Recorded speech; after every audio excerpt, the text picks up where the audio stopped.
Hi guys, तो आज मैं आप सभी की डिमांड पर परफेक्ट वर्ल्ड के कल्टीवेशंस लेवल को उनकी रैंक्स के अकॉर्डिंग डिटेल्स में समझाने की कोशिश करूंगी और एंड में हम ये जानेंगे कि फ्यूचर में एलेक्स की वाइफ कौन होने वाली है, क्योंकि आप सभी ने पिछले बोनस एपिसोड में ये क्वेश्चन बहुत बार पूछा था। पर फिलहाल हम कल्टीवेशन लेवल्स के बारे में बात करते हैं। तो इस सीरीज में टोटल 15 कल्टीवेशन लेवल्स हैं। साथ ही इन 15 लेवल्स में कई कल्टीवेशन स्टेजेस भी हैं, जहां इस सीरीज के फर्स्ट कल्टीवेशन लेवल का नाम है ब्लड ट्रांसफॉर्मेशन लेवल, जिसे बेनक्यूई लेवल के नाम से भी जाना जाता है। ब्लड ट्रांसफॉर्मेशन लेवल कल्टीवेशन का फर्स्ट स्टेप है, जहां से किसी भी कल्टीवेटर की शुरुआत होती है। ये लेवल 3 स्टेजेस में डिवाइडेड है, जिनमें है इनिशियल स्टेज, लेट स्टेज और extreme stage. Perfect world series के अकॉर्डिंग कोई भी नॉर्मल इंसान ब्लड ट्रांसफॉर्मेशन लेवल पर किसी बीस्ट के डिवाइन एसेंस को कंज्यूम करके पहुंच सकता है, और इस लेवल पर पहुंचने के बाद उस नॉर्मल इंसान की फिजिकल स्ट्रेंथ बहुत ज्यादा बढ़ जाती है। और ऐसा एलेक्स के साथ भी हुआ था, जहां जब एपिसोड 1 में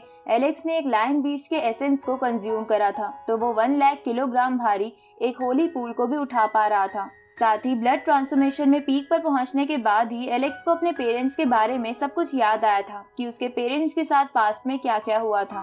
अब आता है हेवनली पैसेज लेवल, जो कल्टीवेशन का सेकेंड लेवल है, जिसे डोंग टियान और हेवनली केव लेवल नाम से भी जाना जाता है। इस लेवल में टोटल 10 स्टेजेस हैं, जैसे first heavenly passage, second heavenly passage and ऐसे ही 10 हेवनली पैसेज। ये लेवल एक कल्टीवेटर को स्पेशल एबिलिटीज प्रोवाइड करता है, जैसे कि हाई स्पीड और सुपर जंप। साथ ही जब कोई कल्टीवेटर इस लेवल पर पहुंच जाता है, तो ये लेवल उस बंदे के चारों ओर एक रिंग के फॉर्म में शो होने लगता है। एलेक्स एपिसोड 10 में गॉड ल्यू की बताई हुई एक सीक्रेट टेक्निक की मदद से ब्लड ट्रांसफॉर्मेशन से हेवनली पैसेज पर पहुंच गया था, जिसके बाद एलेक्स ने कुछ डाकुओं से अपने पूरे विलेज को बचाया था। साथ ही उसने इस लेवल पर पहुंचने के बाद डेविड के कई बड़े बड़े रिकॉर्ड्स भी तोड़ दिए थे, जिसके बाद कई मार्शल हॉल्स के मास्टर्स ने एलेक्स को उनका हॉल ज्वाइन करने का इन्विटेशन भी दिया था। इसके बाद आता है स्पिरिट ट्रांसफॉर्मेशन लेवल, जिसे हुआ लिंग लेवल के नाम से भी जाना जाता है। इस लेवल में टोटल 4 स्टेजेस हैं, जिसमें फर्स्ट स्टेज का नाम है spiritualisation of body initial, second stage का नाम है spiritualisation of body final, third का नाम है remoulding true self and fourth का नाम है spirit with in heavenly passage. ये कल्टीवेशन लेवल एक कल्टीवेटर की बॉडी को प्योर और टफ बनाता है। साथ ही ये लेवल एक कल्टीवेटर के स्पिरिचुअल फ्लो को भी ठीक करता है। एलेक्स हेवनली पैसेज से स्पिरिट ट्रांसफॉर्मेशन लेवल पर एपिसोड 34 में पहुंचा था, जहां उसे इस लेवल पर पहुंचने के लिए 2 साल तक लगातार आइस फायर केव में मेडिटेट करना पड़ा था, क्योंकि उस केव में बहुत ज्यादा स्पिरिचुअल ऑरा था। साथ ही एलेक्स ने इस लेवल पर पहुंचने के बाद ऑस्कर को मारकर अपना बदला भी ले लिया था, क्योंकि ऑस्कर ने उसे कुंग पेंग माउंटेन पर मारने की कोशिश की थी। स्पिरिट ट्रांसफॉर्मेशन लेवल के बाद आता है इंग्रेवमेंट लेवल, जिसे मिंग वेंग लेवल के नाम से भी जाना जाता है। इस लेवल में टोटल 3 स्टेजेस हैं, इनिशियल, मिडिल और लास्ट। ये लेवल एक कल्टीवेटर को किसी पावरफुल फॉर्मेशन के सामने टिकने की स्ट्रेंथ देता है। साथ ही ये लेवल एक कल्टीवेटर की स्पिरिचुअल पावर को भी बढ़ा देता है। एलेक्स एपिसोड 45 में स्पिरिट ट्रांसफॉर्मेशन से इंग्रेवमेंट लेवल पर आ गया था, जब उसने फायर किंगडम के होली टेम्पल में मेडिटेशन की थी, क्योंकि उस होली टेम्पल में डिवाइन ब्लड था। एलेक्स ने एंग्रेवमेंट लेवल पर पहुंचकर फायर किंगडम के कुछ स्टूडेंट्स को भी बचा लिया था, जब कुछ लोग उन स्टूडेंट्स को ब्लड सैक्रिफाइस नाम की एक फॉर्मेशन में कैद करके उन्हें मारने की कोशिश कर रहे थे। इसके बाद आता है फॉर्मेशन गैदरिंग लेवल, जिसे लीज एंड लेवल के नाम से भी जाना जाता है। साथ ही जब कोई कल्टीवेटर इस लेवल पर पहुंच जाता है, तो उसे नोबल किंग का दर्जा भी मिल जाता है। इस लेवल में 3 स्टेजेस हैं, इनिशियल, मिडिल और इंटरमीडिएट। ये लेवल एक कल्टीवेटर की स्पिरिचुअल पावर को बढ़ा देता है। साथ ही ये लेवल उस कल्टीवेटर की सभी फॉर्मेशन टेक्निक्स को स्ट्रॉन्ग कर देता है। एलेक्स एंग्रेवमेंट लेवल से फॉर्मेशन गैदरिंग लेवल पर एपिसोड 55 में पहुंच गया था, जब उसने गार्जियन के एसेंस को कलेक्ट करके उसकी मदद से मेडिटेट किया था। साथ ही एलेक्स एपिसोड 59 में फॉर्मेशन गैदरिंग लेवल की सेकेंड स्टेज पर आ गया था, जब उसने गॉड ल्यू की बताई हुई रेसिपी की मदद से मेडिकल सिटी में कल्टीवेट करा था। और एलेक्स करेंटली भी फॉर्मेशन गैदरिंग लेवल पर ही है। इसके बाद आता है वनरेबल लेवल, जिसमें टोटल 3 स्टेजेस हैं, इनिशियल, मिडिल और लास्ट। एलेक्स अभी इस लेवल पर नहीं पहुंचा है, पर हमने एपिसोड 73 और 74 में एक हडसन नाम के बंदे को देखा था, जो कि बहुत ज्यादा ताकतवर था, जिस पर एलेक्स के कई अटैक्स का कोई भी असर नहीं हो रहा था,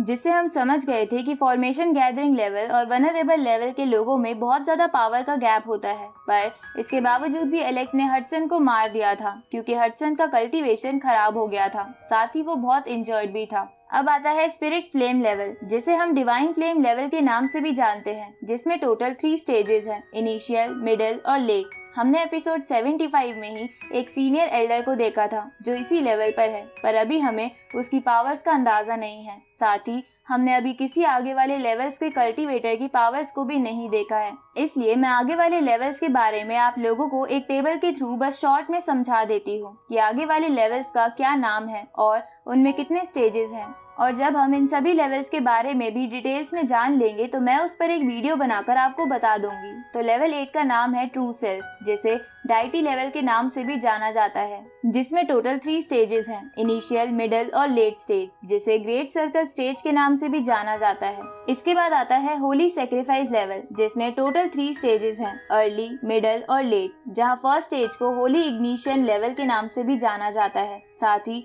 जब कोई कल्टीवेटर इस लेवल पर पहुंच जाता है तो उसे डिवाइन किंग का टाइटल मिल जाता है। अब 10th नंबर पर आता है हेवनली डाइटी लेवल और 11th नंबर पर आता है वॉइड डाउ, जहां इन दोनों ही लेवल्स में 3 स्टेजेस हैं, अर्ली, मिडिल और लेट। इसके बाद आता है सेल्फ सेवरिंग लेवल, जो 12th नंबर का कल्टीवेशन लेवल है और इसमें 4 स्टेजेस हैं, इनिशियल, मिडिल, लेट और पीक। जिसके बाद है सेल्फ रिलीज लेवल, जिसमें भी 3 ही स्टेज है। फिर आता है 14 लेवल ऑफ कल्टीवेशन, जिसका नाम है सुप्रीम बीइंग लेवल, जिसमें 3 स्टेजेस हैं, इनिशियल, मिडिल और लेट। साथ ही जब कोई कल्टीवेटर इस लेवल पर पहुंच जाता है तो उसे ग्रेट एम्परर का टाइटल भी मिल जाता है। और हमारे आखिरी लेवल का नाम है इमोर्टल लेवल, जिसमें 4 स्टेजेस हैं, true immortal, immortal king, half immortal emperor और इमोर्टल एम्परर। जहां जब कोई कल्टीवेटर इस स्टेज पर पहुंच जाता है तो उसकी स्टेज लगभग इन्फिनाइट हो जाती है। तो ये है इस सीरीज के सभी कल्टीवेशन लेवल्स, जहां एक कल्टीवेटर किसी एनिमल या बर्ड बीस्ट के एसेंस को कंज्यूम करके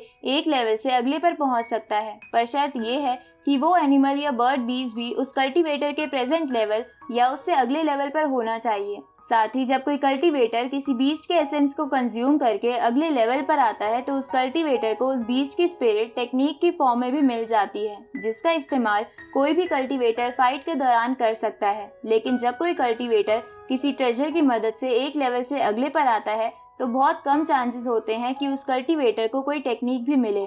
इस सीरीज के दौरान हमें ये बात भी पता चली थी कि जब कोई कल्टीवेटर कहे कि वो ब्लड ट्रांसफॉर्मेशन के लेवल 5 पर है तो उसका मतलब होता है कि वो हेवनली पैसेज के स्टेज 2 पर पहुंच गया है। साथ ही ये जरूरी नहीं कि कोई कल्टीवेटर इन्हीं लेवल्स के अकॉर्डिंग अपना कल्टीवेशन करे। हो सकता है उस कल्टीवेटर ने खुद के ही कल्टीवेशन लेवल्स बना रखे हो, जिन्हें वो डार्क एनर्जी की मदद से अचीव करता हो। तो ये सब थी सीरीज के कल्टीवेशन लेवल से रिलेटेड बातें। अब आते हैं उस क्वेश्चन पर जिसे आप लोगों ने पिछले बोनस एपिसोड में बहुत बार पूछा था कि एलेक्स की शादी किस लड़की से होगी, क्योंकि अभी तक हमने इस सीरीज में जेसिका, रूबी और जिया नाम की 3 लड़कियों को देखा है जो एलेक्स को पसंद करती है। साथ ही एलेक्स भी उन्हें चाहता है। ऊपर से रूबी ने एलेक्स को इनडायरेक्टली प्रपोज भी कर दिया था जब एलेक्स ने उसके सेक्ट के लोगों को डिजास्टर से बचाने के लिए एक दूसरे डोमेन का पोर्टल ओपन किया था। लेकिन अभी तक हमें ये क्लियर नहीं हुआ था कि एलेक्स की शादी किससे होने वाली है, क्योंकि एलेक्स कभी जेसिका को किस करता है तो कभी रूबी को प्रपोज। पर आज मैं ये बता देती हूँ कि नॉवल के अकॉर्डिंग एलेक्स की इन तीनों से ही शादी होगी, यानी कि एलेक्स की फ्यूचर में 3 वाइफ्स होंगी, जहाँ एलेक्स की फर्स्ट वाइफ जेसिका होगी, सेकंड जिया और थर्ड रूबी। पर ये सीक्वेंस चेंज भी हो सकता है क्योंकि नॉवल और डोंगवाज में चेंजेस होते रहते हैं। तो यही था आज का बोनस एपिसोड। अगर आपको ये एपिसोड पसंद आया हो तो वीडियो को लाइक कर देना और कमेंट में जरूर बताना कि अगला बोनस एपिसोड आपको किस टॉपिक पर चाहिए, और चैनल को सब्सक्राइब करना मत भूलना।